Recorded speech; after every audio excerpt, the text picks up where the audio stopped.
Ya gimana lah Bu, tidak governance kok, betul nggak Pak? Yang main di situ siapa aja, hayo. Yang sudah bangkrut berapa BUMN, enggak governance kok. Sudah ada berapa perusahaan bangkrut, BUMN bangkrut, yang karya-karya kan ngurus ini. Betul. Ya Pak, kita harus punya integritas, kita harus bersih, kita harus anti korupsi agar itu tidak terjadi. Kalau kemudian dipaksakan dan kapasitasnya enggak ada, masa iya sih BUMN kita sudah ngerti tidak visible dia lakukan? Saya berdebat panjang sekali karena ketika mau bangun itu semua dipegang mereka. Galian C-nya ilegal, maaf Pak. Silahkan googling Ganjar ngamuk soal galian ilegal. Kualitasnya begitu, yang main saya titip itu titip ini. Dengan segala hormat saya sampaikan secara terbuka. Selamat siang Pak Ganjar. Izinkan saya bertanya mengenai modalitas pembangunan infrastruktur di Indonesia ke depannya. Sebagaimana kita sudah lihat setelah pembangunan infrastruktur yang cukup masif dalam 9 tahun terakhir, beban utang BUMN ini kelihatannya membengkak dibandingkan pendapatannya ya. Ya antara lain karena tingkat pengembalian atau IRR dari proyek-proyek infrastruktur ini juga tidak selalu sesuai harapan ya.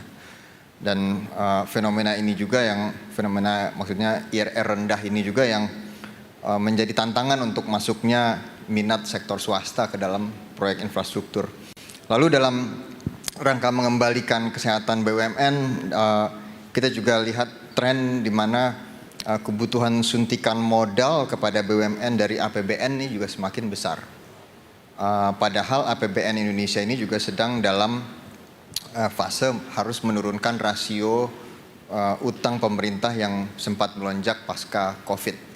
Jadi mungkin pertanyaan saya, bagaimana strategi Bapak mengenai pembiayaan infrastruktur ke depannya ya di tengah berbagai keterbatasan ini. Terima kasih. Pertanyaan Helmi ini menarik Pak, karena BUMN selama ini dikasih PMN terus, tapi IRR-nya rendah sekali. Ya gimana lah Bu, tidak governance kok, betul nggak Pak? Yang main di situ siapa aja, hayo. Yang sudah bangkrut berapa BUMN, enggak governance kok. Iya. Kalau itu governance kita bisa ngukur kok. Saya juga punya datanya Pak. Maka sebenarnya perlu prudent. Tapi ketahuilah Pak, saya pernah jadi legislatif, pernah jadi eksekutif, maka seringkali seeing is believing. Yang kita buat itu akan ditonton, itu berhasil. Maka kenapa tadi interkoneksi, kota, desa, infrastruktur sudah dibangun, saya bicaranya utilisasi. Kita bicara kuantitas, boleh, tapi duitnya gede banget. Sudah ada beberapa perusahaan bangkrut, BUMN bangkrut, yang karya-karya kan ngurus ini. Betul. Ya Pak, inefisien kok kuncinya. Saya berdebat panjang sekali karena ketika mau bangun itu semua dipegang mereka. Galian C-nya ilegal, maaf Pak. Silahkan googling Ganjar ngamuk soal galian ilegal. Mereka Pak. Kualitasnya begitu, yang main saya titip itu titip ini. Dengan segala hormat saya sampaikan secara terbuka. Kita harus punya integritas, kita harus bersih, kita harus anti korupsi agar itu tidak terjadi. Kalau kemudian dipaksakan dan kapasitasnya enggak ada, masa iya sih BUMN kita sudah ngerti tidak visible dia lakukan? Saya belak-belakan aja Pak, kita orang sama-sama ngerti Kak. Maka sumber pembiayaannya, oh banyak, investasi boleh, governance lah, kita hitung lah. IRR-nya kayak, kemudian FS-nya kayak, ini yang saya maksud sebagai sesuatu yang prudent. Kita nggak boleh ugal-ugalan. Ya. Untuk itu bisa kita kerjakan. Maka nanti tidak ada alasan akhirnya kembali lagi kan. Jatuhnya safety net-nya kembali ke siapa? Ke BUMN aja, ke APBN aja. Disuntik terus gitu kan. Ada nggak sih penaltinya kepada mereka kalau kamu nggak perform, kamu nggak gajian? Jadi apa yang akan dilakukan Pak untuk yang sudah kejadian nih masalahnya? Karena Mas Helmi ini mewakili investor juga dari luar Pak untuk kepercayaan terhadap BUMN. Ini apa yang dilakukan mungkin? Ya kita review dong. Oke, review dari yang sudah ada sekarang. Yang sudah ada kita review, yang mau maju ya sekarang kita ketat Pak. Saya senang bisa berpasangan dengan Pak Mahfud. Kami Hukum. berangkat bukan dari orang yang berada. Bapak saya pejabat tinggi Pak, Ketua RT. Dan kami berasal betul-betul dari bawah. Kami punya komitmen bersama untuk anti korupsi pada pemerintahan bersih.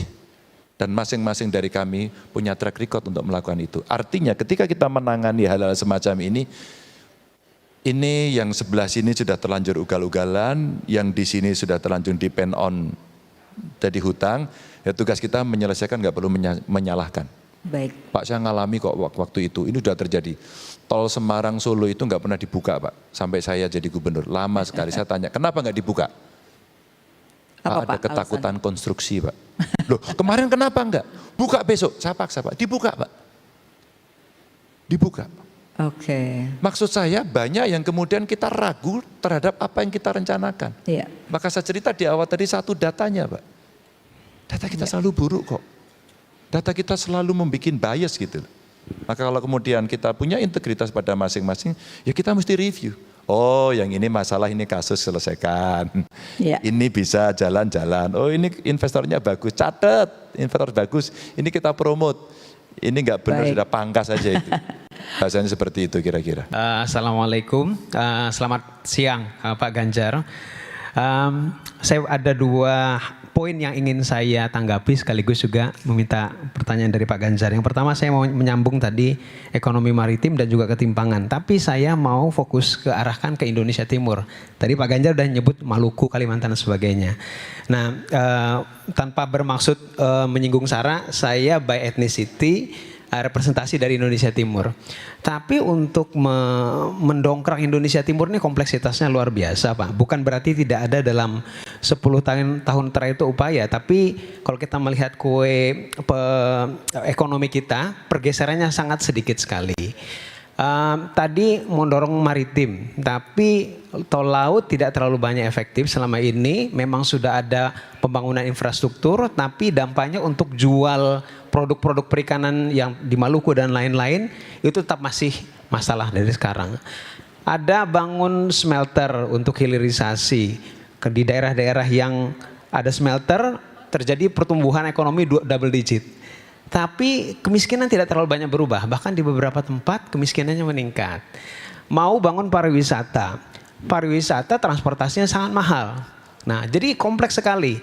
Memang sudah ada sekarang IKN, tapi pertanyaannya apakah pembangunan IKN bisa menjawab kompleksitas masalah di Indonesia Timur ini. Jadi pertanyaan saya yang poin pertama, strategi yang terobosan, yang konkret, yang berbeda dari yang sudah-sudah, yang lebih baik, yang lebih efektif, apa yang bisa dijalankan Pak untuk Indonesia Timur? Okay. Itu yang pertama. Yang kedua, kami ya saya rasa banyak ekonom yang percaya bahwa mengapresiasi visi dari Pak Ganjar bahwa industri manufaktur harus ditingkatkan. Target dari Pak Ganjar untuk pertumbuhan industri manufaktur itu 7,5 sampai 8% itu dalam misinya.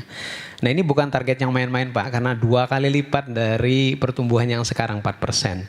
Tapi termasuk kami, ekonomi dari KOR juga percaya bahwa ini memang harus dilakukan percepatan ini, ya karena bagian daripada transformasi ekonomi. Nah tapi di misi Pak Ganjar yang lain juga Pertanyaannya apa? Cukup. Karena 2 nih, ada 2 yang terkait. Misi yang lain adalah juga meningkatkan kesejahteraan buruh, termasuk meningkatkan upah. Nah tapi Pak, banyak yang beranggapan bahwa meningkatkan upah buruh itu akan mengganggu upaya untuk menarik iklim investasi, termasuk didorong industri manufaktur. Jadi pertanyaannya kurang lebih sama. Strategi terobosan yang konkret apa Pak yang lebih baik, yang lebih efektif untuk bisa menyejahterakan buruh, tetapi juga bisa mencapai misi yang 7,5 sampai 8% industri manufaktur tadi pertumbuhannya Pak. Terima kasih. Indonesia bagian timur ini kemiskinannya tetap tidak nendang meskipun dibuat pembangunan. Kan pembangunannya tidak melihat manusianya Pak di sana. Begitu industri dibuat di sana Pak, Bapak mau sebut apa? Tol laut, smelter katakan di sana. Bahkan industri yang dibangun di tempat itu, SDM-nya dari mana Pak? Jawa. Kalau tadi saya sampaikan, ini kami punya contoh ya Pak ya, waktu dibuat di Batang itu Pak. Ini SDM-nya dari mana? Saya tanya dulu sama perusahaannya, kamu butuhnya speknya seperti apa? Sudah ada belum manpower planning-nya? Kalau belum, boleh nggak kita isi? Maka kemudian saya sampaikan tadi, pada saat itu paralel kita bikinkan. Kalau tidak, maka yang terjadi ya wis, dibuatkan smelter, tapi kita butuh waktu. Karena tenaga kerjanya kemudian diambilkan dari luar. Mereka menjadi penonton, Pak. Tetap miskin, ya iyalah. Dia tidak terlibat apapun kok. Bisa nggak kita memaksakan sedikit aja agar mereka kemudian terlibat dengan kemampuan, maaf ya, pengetahuan yang tidak tinggi. Contoh, seluruh cateringnya diserahkan kepada mereka. Ya. Seluruhnya. Maaf, contoh. Ya sudah kalau tidak punya skill yang bagus, tenaga kasarnya tetap harus diambil di situ. Diatur saja, Pak. Maka kemudian mereka akan terpancing untuk bergerak. Tapi itu kasus, Pak. Kalau kita mau buat roadmap, Pak, perguruan tinggi dan sekolah, Pak. Nggak ada yang lain, Pak. Di tempat itu nggak ada sekolah, Pak. Mau kemana? Mereka ke Jawa, Pak. Bapak sekolah di mana? Ke Jawa, Pak. Siapa yang kemudian kembali? Maka tadi infrastruktur yang sudah bagus tadi, mereka dari kampung pergi ke kota, dari kota dia kembali ke kampung, termasuk di Indonesia Timur. Mereka menjadi pionir untuk bisa membangun itu. Sekolah. Dan mesti mendapat prioritas. Ya. Tanpa prioritas, Pak, mohon maaf. Itu akan menjadi cerita dongeng. Maaf ini. Dan kita coba dorong, NTT umpama. NTT itu cuacanya, iklimnya mirip dengan Australia. Lalu saya ngomong, maaf dengan segala hormat juga. Di sana stunting tinggi, angka kemiskinan masih tinggi, Betul. karena kondisi alamnya seperti itu. Kenapa kita tidak membuat pabrik garamnya di sana, Pak? Pak, itu alasannya katanya macam-macam, Pak. Transportasinya mahal ini. Sama, Pak. Dulu kita nggak mau buat smelter, Pak. Perdebatan di DPR waktu itu jangan buat smelter. Itu mahal, nggak ada untungnya. Dan kita nggak pernah buat. Oke. Tiba kita loss. Maka mineral kita datang ke sana. Profesor dari ITB kemarin Pak Sani ya. Pak Sani kemudian saya minta, saya senang banget. Pak Sani, benarkah sebagai ahli mineral Bapak, ahli tambang Bapak, material mentah yang dikirim itu di dalamnya sebenarnya ada material yang lain. Betul. Itulah yang kemudian ilmu pengetahuan, ekspertis tidak kita miliki, maka kita tertipu di banyak hal. Nah kalau kemudian tadi riset, development, perguruan tinggi kita siapkan, ada. Pak, waktu kami ketemu dengan peneliti ini menarik Pak. Pak Ganjar, riset ini semua sudah ada. Ya. Boleh nggak dikeluarkan ke kami agar kemudian kita konversi menjadi menjadi kebijakan publik. Nah, pertumbuhan ekonomi sampai 7% katakan, kenapa? Kami pernah bicara dengan Bu Sri Mulyani Pak, sebelum pandemi Pak. Terus Ganjar siapin dong gitu Mbak waktu itu. Kita dorong. Pak kalau enggak kita middle income trap Pak. Maka kita push. Salah satu pengusaha saya tanya, bagaimana caranya salah satu menurutmu agar tumbuh? Pak, kepastian hukum dan penegakan hukum Pak. Itu beres, pemerintahan bersih, Pak itu running Pak, gelinding sendiri. Ya. Ini menarik buat saya karena dia pengusaha. Itu Dan PR terakhir tersendiri. soal upah buruh. Ya. Saya bertanya pada buruh Pak. Saya diejek udah sering Pak. Jawa Tengah apa upah buruhnya paling rendah? Iya. Tapi pabrik-pabrik relokasi ke Jawa Tengah. Iya. Betul. Terus saya tanya kedua, apa problem buruh? Buruh saya tanya gantian. Dia punya 4 Pak. Dia takut anaknya nggak bisa sekolah. Dia takut keluarganya tidak bisa mendapatkan jaminan kesehatan. Dia khawatir karena tidak mendapatkan akomodasi yang baik.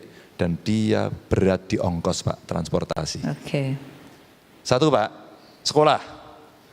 Kalau buruh upahnya rendah, maka intervensi pemerintah mewajibkan seluruh anak buruh itu sekolahnya beres gratis Pak. 2, kesehatannya BPJS-nya wajib. Nggak ada sunahnya ini Pak, wajib. Ketiga, ketika kemudian akomodasinya nggak ada, di kawasan industri mesti ada rusunawa, rusunami. Keempat, transportasinya. Kami buat praktek Pak. Namanya bis Trans Jateng Pak. 2.000 perak Pak. Dan itu menyelesaikan persoalan mereka bisa hemat lebih banyak, transportasinya lebih lancar.